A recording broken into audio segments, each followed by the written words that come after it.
Good morning and welcome to Morning Coffee with Brigid. I'm Brigid Burke, and today is the 11th of March, 2025. I see Sam has joined us already, which is awesome. And so, good morning to you. And we'll see who else jumps in. And yeah, it's we're warming up here today. It's actually starting to feel like spring. I saw the first robin actually standing right in front of my house this morning. And Alistair, good morning. Good to see you. Two people from the UK were on this morning. It was really afternoon where you guys are. And Alex is on. Good morning. Yeah, I was just talking about how I saw the first robin outside my window this morning, and of course all the little snowdrops are out, which is and they're in full bloom, which tells me that yeah, we're definitely moving more into springtime and spring type weather here, which is nice. That always feels good. I think though, as far as everything else goes, it's been a very intense week. I've been getting a variety of messages over the last couple of days. Well, really yesterday. I mean, I was on yesterday morning, but a lot of people who are just kind of like, the energy is very, very tense, very irritable. I was watching somebody who had said, I think it might have, what was it? Can't think of her name.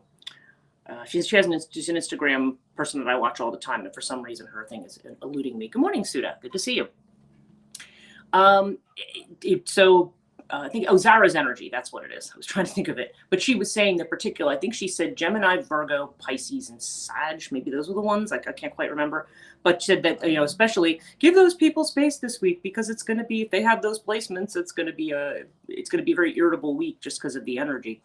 And I don't know. I mean, I have a Gemini ascendant in my Vedic chart, but as far as the Western charts go, I don't know. But I can tell you that, okay, this Venus retrograde has been a really, really intense one.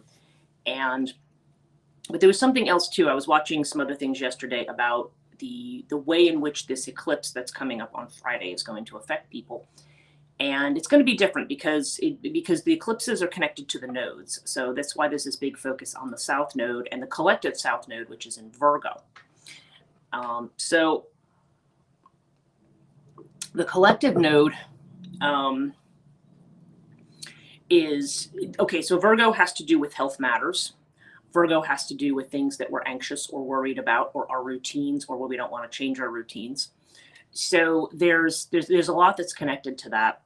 But we also need to think about Venus as being connected to the second and seventh houses. So these could sometimes bring, drama in relationships, or could bring things that come up. But in the second house, it can also have to do with things connected to money, not so much like a loss of money, though it's not necessarily considered to be, Venus retrograde is not necessarily considered the most auspicious time for bringing money in. Venus retrograde there can also have to do with our values around money. And for me, that's also where my natal second house placement is, South Node placement is in the second house. So maybe this is what's come up for me. So this is all kind of a long way around of talking about, I did have a dream last night. And again, it had more to do, and good morning, Kathleen. This had more to do with my personal stuff, I think, but it does apply to a certain aspect of Venus retrograde that I don't think we often think about so much. We often might think about our money or, what we value. This may be a time of getting rid of stuff. I know that's certainly what it's been for me. There's been this clearing out of stuff in my house and so forth.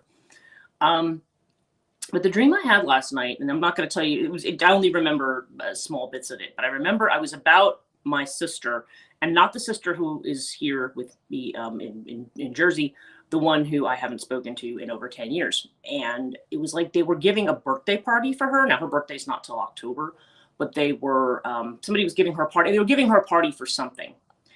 And they were recognizing something. And I remember she was really, really angry. And she said, I don't want them giving me things because it makes me, because it means that they think that I'm poor. Which I thought was, which is kind of a weird statement. So it was like I had to go to whoever was organizing this and say, if you're having a lunch, that's one thing, but I hope you're not getting a gift because apparently she's going to be super offended and just leave. Okay, so this is a dream, by the way. However, in waking life, this is definitely a person who is very concerned about her appearances with regard to money. She is somebody who would not refuse to, when in bad financial circumstances, is like, well, I'm not going to take state thing because that'll make me look like I'm one of those poor people. Like there's a reason I haven't talked to her in over 10 years. But in any case, that's kind of her that was kind of part of her shtick. One of many reasons why I don't speak to her, but I thought it was interesting that she popped up and that particular idea popped up, because what it brought to mind was the card, the Six of Pentacles card. Because the Six of Pentacles card, this has to do with attitudes towards charity. So this is what I'm thinking of with regard to Venus retrograde. Now, as I've mentioned in the chart, the lower half has to do with us as individuals, whereas the seventh house onward is more about us with respect to the collective, to other people, our relationships, how we face the public, how we face society. Whereas the others may have to do with what's more immediate to us, our the first house, our identity, our money, our neighborhood, our family, like what's close to us versus what's in the bigger sphere. And one of the things that I think we feel when it comes to gifts and gift giving is whether or not one should accept charity and what it means to accept charity. Because think about it. Think about how many, if you've been out with your friends and you go out and let's just say one person says, you know what, I'll pay the bill. And the other person goes, oh, no, I have to pay my share, right? I have friends who are like that, who are absolutely insistent that they have to pay their share. And, and that's fine. I mean, if that's what they want to do, but the idea that somebody would just gift them something spontaneously, it's like, oh, no. Or if they do that, oh, well, then I have to get it next time, right? It has to be an equal exchange. We do talk about energy exchanges, right? The idea of having an equal give and take. And sometimes if you are in a position where you cannot give as much as you are receiving, it kind of puts you in this position of feeling like you are at the mercy of someone else or under the control of somebody else. That charity, even if that charity is freely given and that person walks away and says, yeah, I don't expect anything back, we feel that sense of obligation, or we feel guilt about it. And I think it also can be tied to a certain degree to the idea that if you are receiving gifts like that from people, it's like you're receiving handouts. We think about the way people talk in society today, even about things that we've paid into, like they call them entitlements, right? And Alex says, that's so me. I need to be able to pay my own way. Yeah. And truthfully, Alex, I'm a lot like that too. I find when I go out places, I want to do my own thing. And well, it's understandable because there's the whole idea of taking advantage, right? You hear that phrase, I don't want to take advantage of somebody. Even if we have a day where we're really, I don't know, where we need to vent to somebody. Let's not even talk about money. Let's just even talk about if you want to vent to somebody and you call them up and you're like, blah, blah, blah, for however many hours on the phone because you're upset. So we've got to, another blocker here. So there's, so you talk to your friends on the phone for hours and then later on you feel bad. You feel like, okay, I'm taking advantage of their time and energy. So a lot of times we don't reach out to people because we are, sometimes we'll reach out and we don't get the, we reach out to people and we feel like I'm draining them of their energy. Like maybe they were having a good day and now I'm calling them and telling them all the things that are not good. And so now I'm like, now it's like, I don't know what to, I don't know. I feel like maybe now you feel guilty, like you ruined that person's day, or you feel guilty, like I shouldn't do that. So the next time you have an episode like that, sometimes, especially if you're talking to your friend and they sound kind of tired on the phone, you think, okay, I'm not going to bother them next time. I'm just going to handle it by myself. Okay. There's a lot in which we do things where we want to handle things by ourselves. So, yeah. So it's interesting how we do that, how we tend to feel that we are, that we cannot accept things from other people. And that and also though, I think too, if people want to offer us things, there's a certain amount of caution that we have to have, because there are people who will take advantage of us, right? There are people who will. There are people who sometimes do things for us because they want something in return. I find myself going back. I always have this Greek mythology thing, but I was going back to think about the Iliad and the point at which Achilles and Agamemnon have a quarrel. And so Agamemnon tries to make it up to him later by giving him a whole lot of gifts. Okay, trying to say, here, I'll give you this and I'll give you that. And I'll give you double what I had, taken away from you before. Like all this stuff. And Achilles says, I don't want your gifts. He says, I don't want your gifts, because he feels like he's being played in some way. And that is kind of the way of things, right? I mean, that's the way of sales and marketing. I'm going to give you something for free, but that offer that sounds too good to be true might be too good to be true, right? There's something that somebody's doing for you that might be not what we think. And so I pulled out today the Six of Pentacles card, because that's the one that I was thinking about here. Now, if we look at the Rider-Waite-Smith version, okay, so what do we have? Six of Pentacles, you have this idea of this person who's handing out, he's got a scale in his hand. Okay, so this is about what's fair and what's just, equal exchange, right? It's about fairness. And there's two mendicants, but he's giving coins to one, but not to the other. To the one in yellow, but not to the one in blue.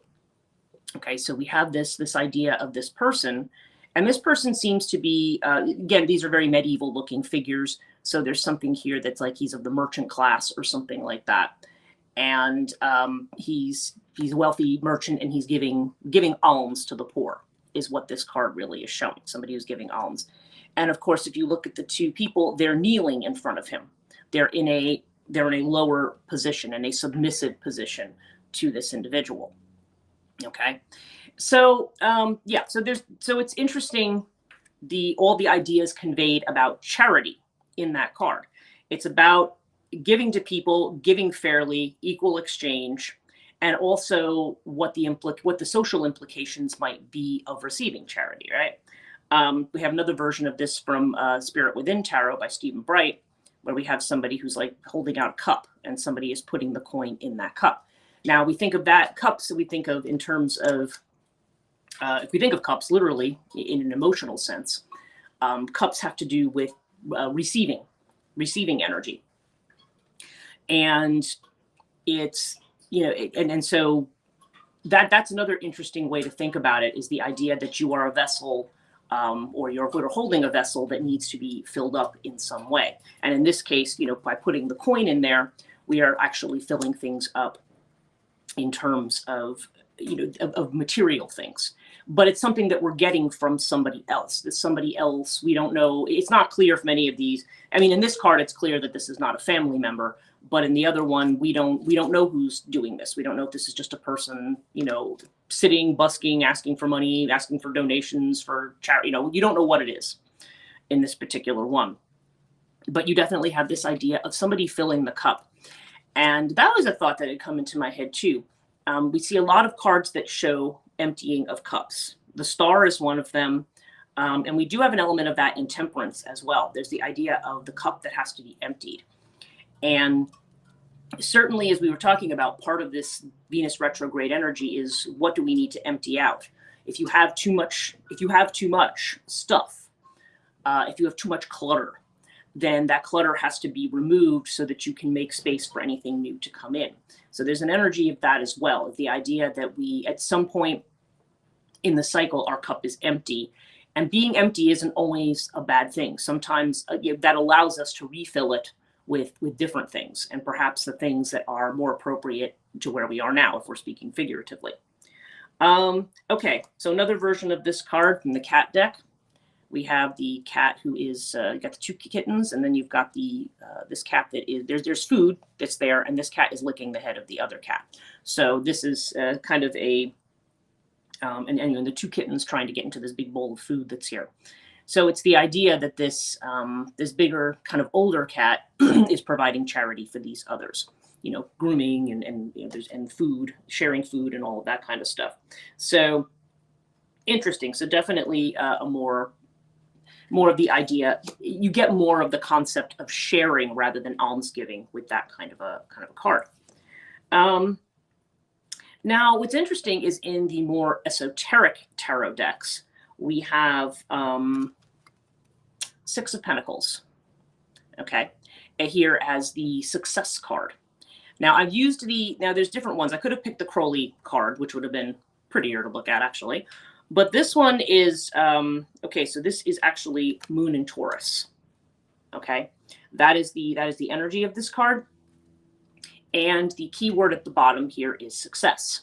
So think about that. The key word is success. Now, if this is a card about receiving charity, you would think of somebody who is in need of charity as not being successful, at least in a financial sense, right? So what is this? So what is this here that we're seeing? And the moon in Taurus, okay, so the moon has to do with it's Cancerian energy, right? It has to do with the emotions. It has to do with what's felt from the heart, rather than say having a what planet like Saturn in Taurus, or having a planet like I'm trying to think of some of the other ones, like Mars in Taurus, okay, where the implication may be a little bit more about what needs to be earned, about what needs to be worked for. The moon is more about giving from the heart. And in Taurus, in this second house, it's just about the heart space with respect to our money. How do we, it's not about, it's more about sharing and nurturing rather than about keeping it to ourselves. But moon in Taurus, I mean, a moon is more of a watery planet in terms of its association, whereas Earth is, Taurus is Earth. That's what I'm trying to say. Taurus is Earth. And so water and earth sometimes can make mud, right? It can make things stuck. Because what's the other side of that? You can become too reliant. If you're too reliant on somebody's charity, then you might not be in a position to be able to do for yourself. What is the old expression? If you teach a man, if you give a man a fish, he eats for a day. If you teach a man to fish, he, can fish for himself or whatever. But again, to a certain degree, we've also got to think about our social and cultural values around that. People who are in a situation where they need help, where they need, I don't know whether they need alms so much, or if they just need, where we all have periods of time where we need like a safety net, where we might need help. I mean, unless you're born into a family of multimillionaires, billionaires, and you have a ton of money, in which case, you're probably fine. But a lot of us, we have points in our lives, some where we're very fortunate and we have plenty. But sometimes the plenty that we have in our lives too really comes out of the fact that we have people to share with us.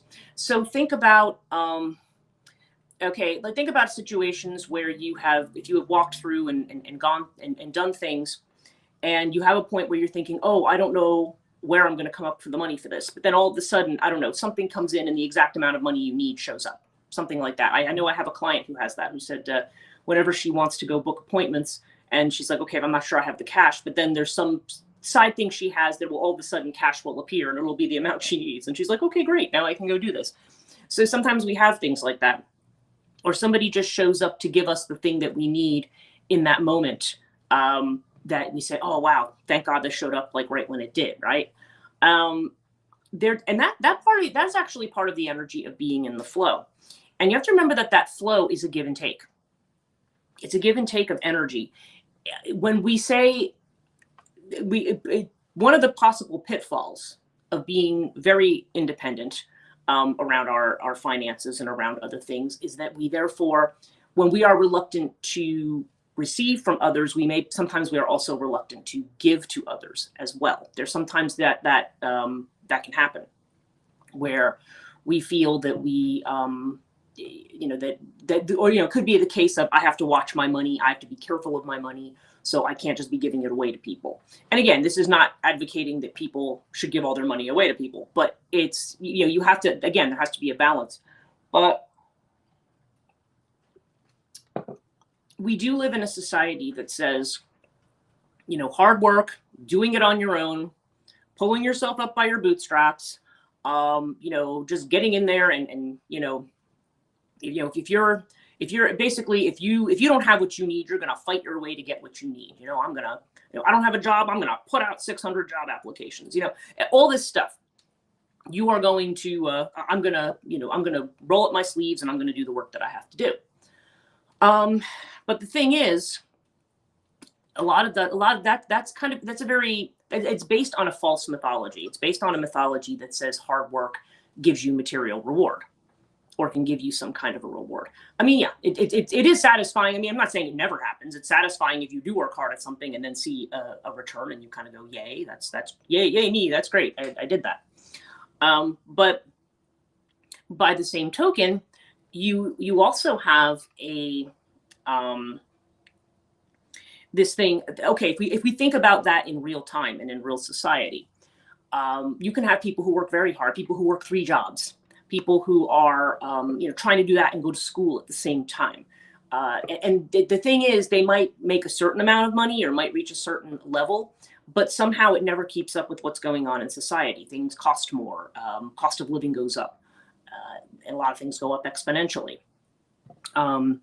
So you've got all of these things that are, cost of having a place to live goes up, cost of utilities goes up.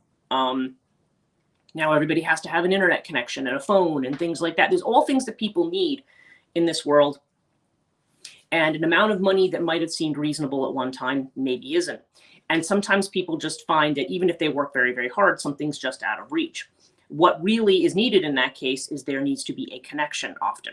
You often need to know somebody who says, I know you, I know your work, and I'm willing to, put your resume out there, or I'm willing to, or we have an opening and we would like to interview you if you're looking for a job. It's who you know.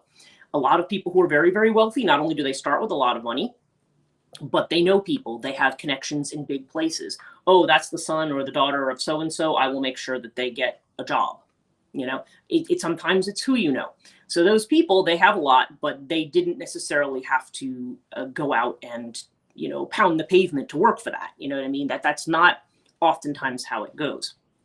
So this is interesting because we're looking at this idea of success as being reliant to some degree on other people. And I think especially for women, that goes against our whole idea of sovereignty, right? When we want to be sovereign, when we want to be able to do things our own way, then it's, that especially when we've been raised in a culture that says, oh, well, you have to have a spouse and that spouse has to look after you financially and everything else. There's definitely, even though those ideas are changing, we were talking yesterday a little bit about men who kind of have breadwinner syndrome, in the other way, who will sit there and say, oh, well, if the wife is the one who's got, say, like I said, the MD or the doctorate or something and is making a lot of money, then they feel like somehow now they're in that position of charity to the wife, So, yeah, it's interesting. And then they get very, very angry, like that person's somehow a bad person for making them look bad. And it's interesting when you watch these kinds of dramas and dynamics play out. A lot of times you will see that a lot of the drama, we've talked about the dramas of the 5 of Pentacles and the 3 of Swords as being kind of the crux of a lot of human drama and human anxiety. But we also have this idea of, just how much centers around money. For instance, if you look at families and family dynamics, when somebody passes away and there's a will, right? How many families have been torn apart by money and who gets their share? What are they owed? What is their fair share? And so then it gets into a case of, okay, what are our relationships, and are our relationships about what we're owed or about what we're entitled to? But on the other hand, it's just like, well, why are we, when you keep talking about entitlement, then I think you're moving into a space where you are thinking about we're thinking about it in very boxed off things, like this is mine and that's yours. Okay. It's a very separated way of thinking about things. This is mine, that's yours. And this is almost implying that success allows us to give and receive. I guess that's the way to put it.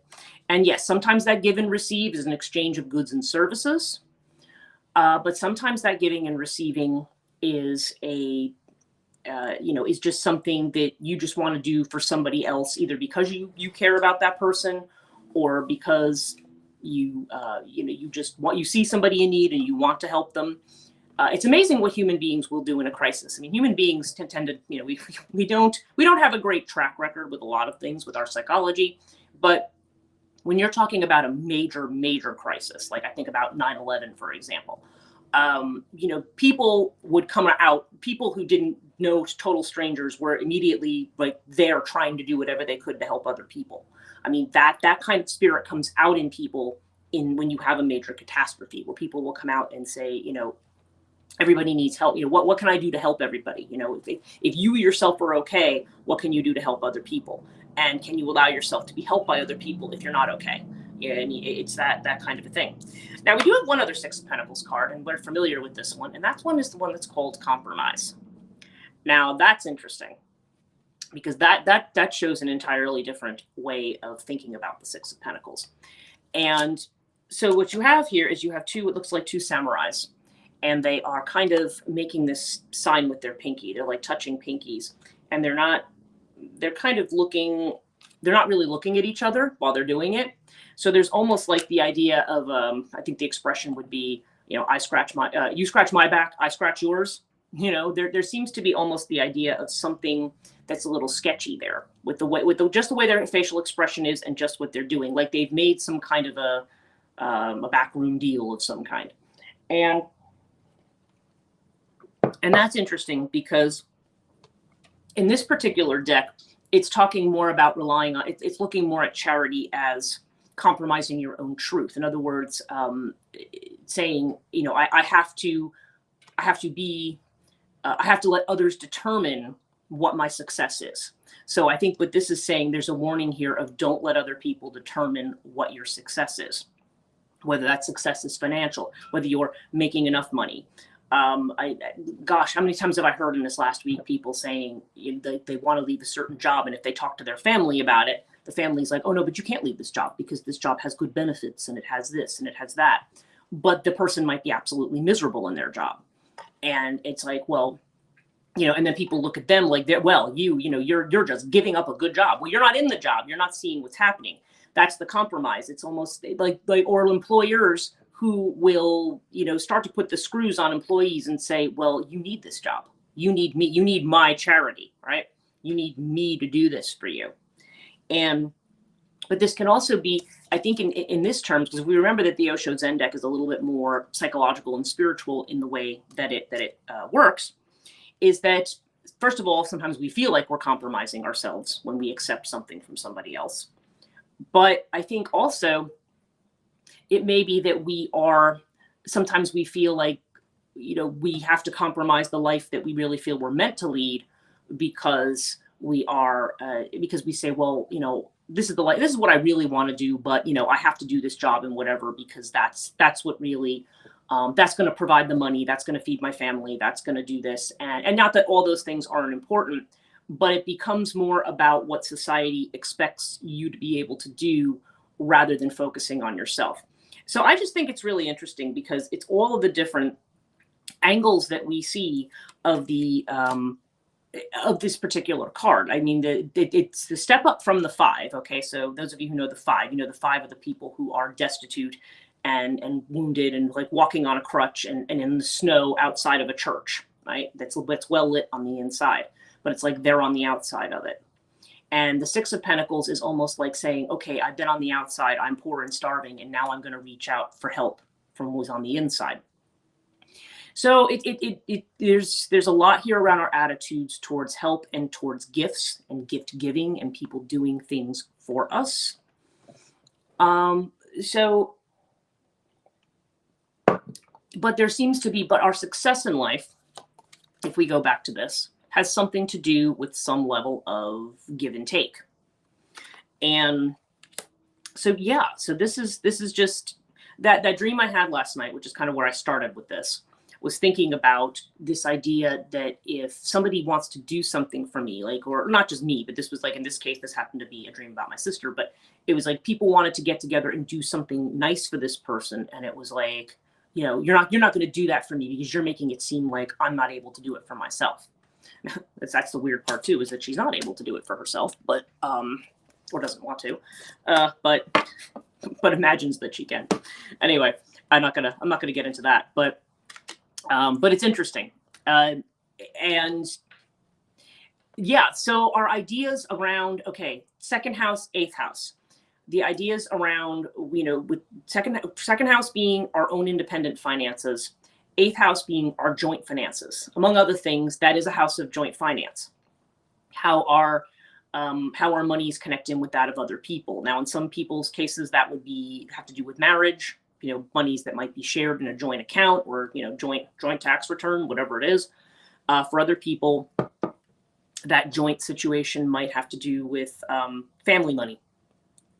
Once again, who's able to, that's why it's often considered to be, being it's the house of life and death, to be a house of inheritance and things like that, because it's, what is the, what is this money that you have that comes from something? Suda says, reminds me of someone I know. Oh, interesting. Yeah. Okay. Yeah. It's, yeah, there's something to that. And it's interesting. Now, like I said, I feel like there's a few people who are probably on this live stream who have a South Node in the second house, or a South Node. Mine happens to be in Leo. So that's like an extra challenge, because Leo is the one who says, no, I need to be recognized for what I'm doing. I need to do it myself. I don't need you to help me with this. So yeah, there's definitely that strong energy of, no, I have to be the main person. I have to be the one. But my North Node is in the eighth house, in Pluto and Aquarius. Well, Pluto's actually conjunct my North Node. It's in Aquarius right now.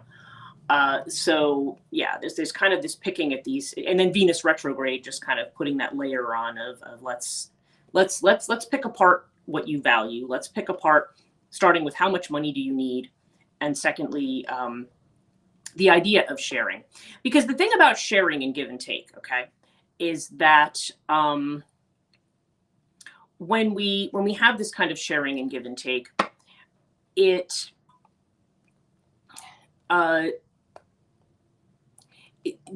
kind of, when we have this kind of sharing, it's like we were trying to change our focus. If our focus is going to be Aquarian and on the Aquarian future, right? We're moving away from this Capricorn energy, where Pluto in Capricorn points out the dark side of that, where people are like, I have to work and work and work and work and accrue more and more and more and more, right?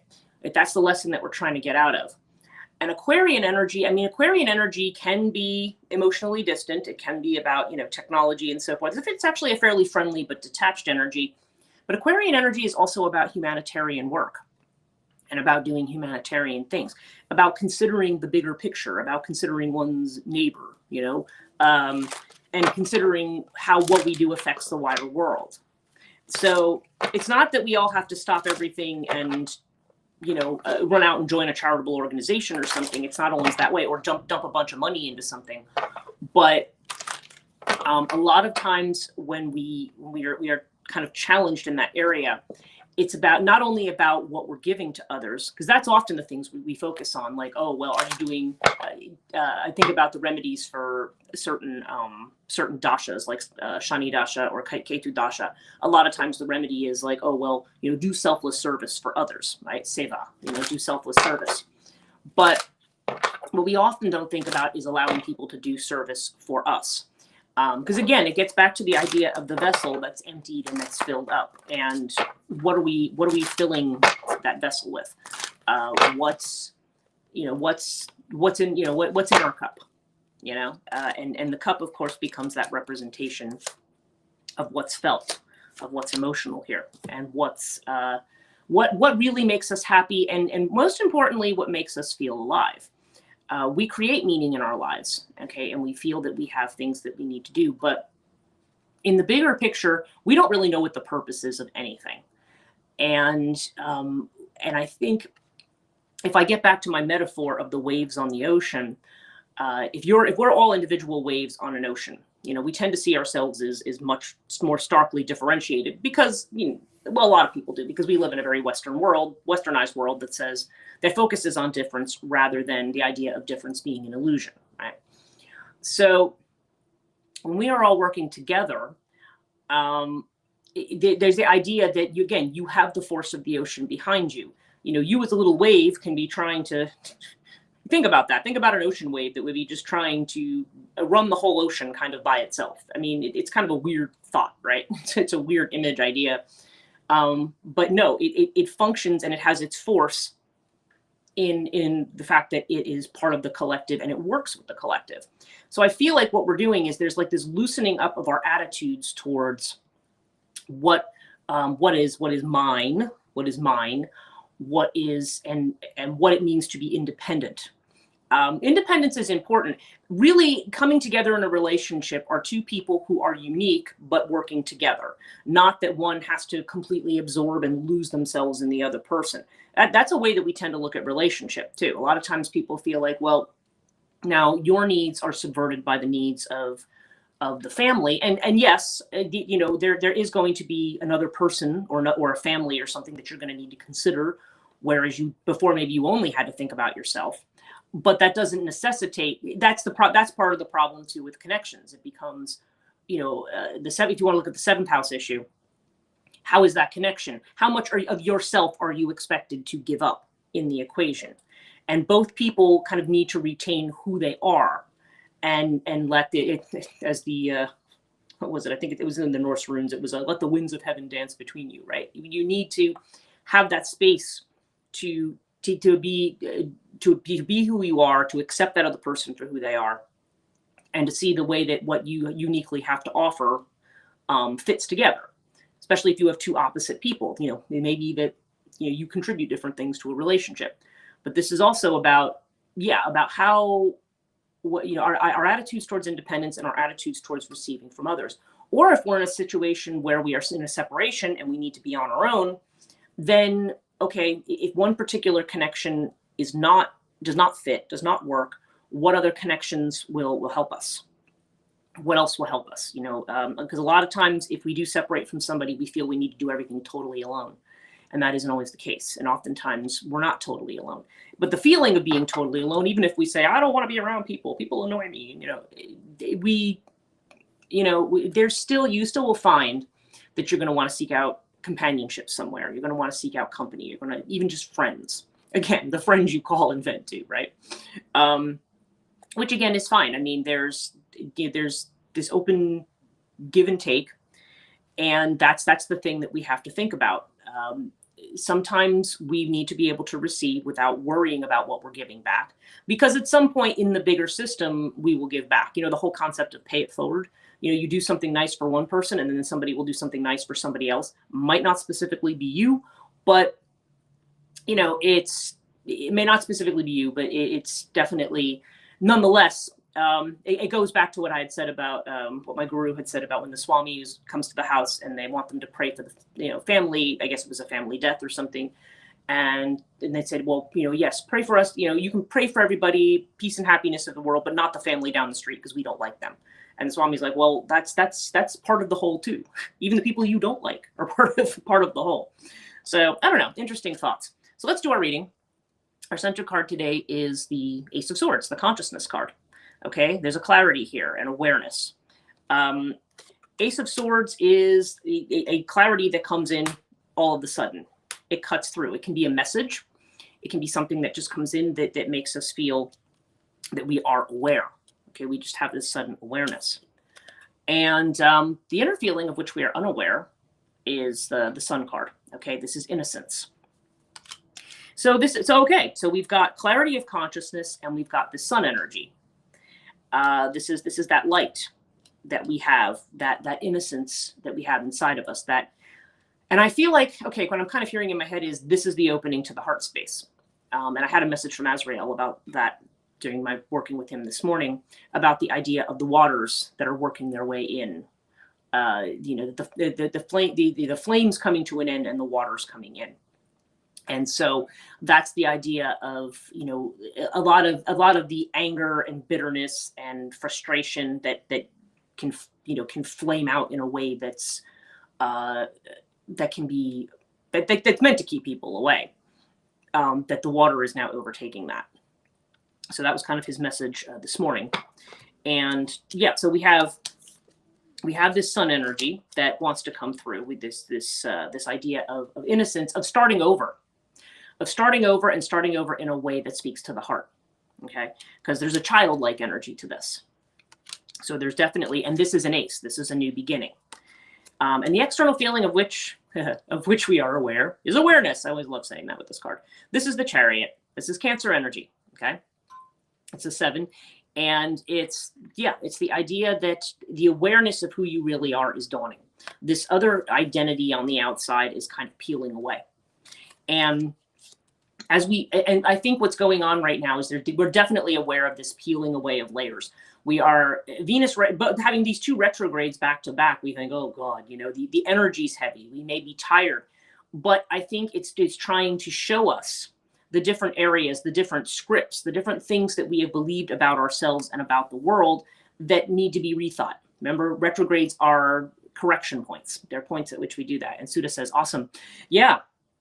And it's interesting because we've got 2 majors here on either side, 2 major arcana in the middle of this idea of being clear. And so what's our advice card? Speaking of the innocence card, is this is the Page of Wands, playfulness. We need to play. Becoming conscious that the world that we're in, this is not so serious. It's not, everything doesn't have to be on your shoulders, right? We've been talking a lot about the way feeling burdened. How many of us have shoulder issues, right? I mean, I know I do, and I know some people on here also do. I'm sure a lot of people do. It's just feeling, I remember Sudha said sun and chariot. Yes, that's correct. That's what those 2 are, the sun and the chariot. Right. The sun is that kind of reborn vital energy, and the chariot is about movement, right? It's about how we can move forward. And actually, it's associated with Cancer, it's also associated with the height of summer when we think about it, because Cancer is kind of a June, July. It's Cancer season begins with the summer solstice. So there's this very strong kind of energy here. And yeah, the idea of playfulness, of trying to do things in a way that is just being aware of the bigger picture, and not, trying to get away. I think part of where we're moving towards is getting away from this worry about the big picture. You know what I mean? This worry about, or having to carry the weight of what's going on in the big picture by ourselves somehow. I think this 6 of Pentacles energy is coming up to say, you know what, it's okay to accept from others. We will naturally give back to others at different times, and we give in different ways. Giving doesn't have to be giving money. Giving can be, you run into somebody who is lost and you're able to give them directions. It can be somebody asks you, somebody you're able to help at a certain thing. They're just little things that people can do every day that is kind of an alms to other people. But it's not in the sense of like, I'm the person, not a unequal relationship where you're saying I am somehow better than you. I mean, if you have this awareness, this is the Namaste or Namah Shivaya. It's the idea of I see the God in you, I see the Shiva in you, then everybody, including the person who is poor and maybe in a more compromised position, speaking of the compromise card, is the same as you. You're not better than them because you have money. It reminds me of something one of my former hairdressers used to say, because he worked in a area that was it was between 2 towns that one was very wealthy. Money is a flow too. Well, sure, absolutely. But he had worked in this in this salon in this area that was kind of between a very wealthy neighborhood and one that was kind of middle class. Maybe I guess in Britain middle class means something different, but one that was not people who were so wealthily endowed, shall we say. And I remember him saying to me, he says, I have clients who can routinely go out and spend $300 on a pair of shoes. He says, now there's nothing wrong with that. And he's like, if you have $300 to spend on a pair of shoes, that's great. He's like, I just don't know why having $300 to spend on a pair of shoes would make you better than me. And that I thought was like a really good way to put it. It's not that having money makes you a bad person. It's this assumption that we have in society that people with more money are better than us. And it's like, no, everybody's a human being. And that fundamentally is what it gets down to too. That's the equalizing force, right? That's our Libra force. That's what fairness is to say, you know what? People who are struggling have just as much value as people who are fortunate with what they have. And that if everybody shares with each other, then really everybody has what they need. But our outcome card is existence. Okay. And this is the magician card, but really go out and look at the stars. Go out and look at the stars. We're not taking everything. It's the hierarchy that's screwing everything up, Suda says. Well, yeah. And the thing is, human beings tend to do that. And we call that civilization. You know, that civilizations, when you have societies where everybody's in there, preacher's so very wise. Oh, well, thanks. I maybe, or maybe I've just learned how to read symbols, but it's just, yeah, I don't know. These are just things that I think about, whether they're wisdom or not. I mean, you know, I guess it's a matter of opinion, but thank you for saying that. But I have, yeah, it's this whole thing of existence, like existing in this world and not feeling that, because at some level, okay, if we want to get back to death as the great equalizer, not to end this on any kind of a gloomy note, because it's not really meant to, or maybe a happier way to look at it is, you know, will what you're doing now matter in 10,000 years? You know, is what you're worried about today and the things that you feel you have to accomplish today going to matter in 10,000 years? There's the idea of the existence card is like, look at the big picture, look at the big system and think, yeah, we're taking a lot of things very, very seriously, committing a lot of energy and sweat and elbow grease and stuff, or towards trying to prove ourselves, or trying to prove that, speaking of hierarchies, as Suda mentioned, that we're somewhere in the hierarchy, maybe that we're not, or that we're trying to get to. We're always fighting to move up. And the bigger society gets, the bigger the hierarchy. So I don't know, something to think about. I'm starting to cough, so I feel like this is my cue to get off. But thank you guys so much for joining me. I hope you have a great day. Kali is the great equalizer. Very good point. Yes. And yeah, speaking of dark feminine energy, thanks for bringing that in, Alice, because that is definitely, and she brings clarity too. That's the main thing she brings, that consciousness, that clarity, that the awareness that she brings. So great way to end this. Thank you guys so much. And I will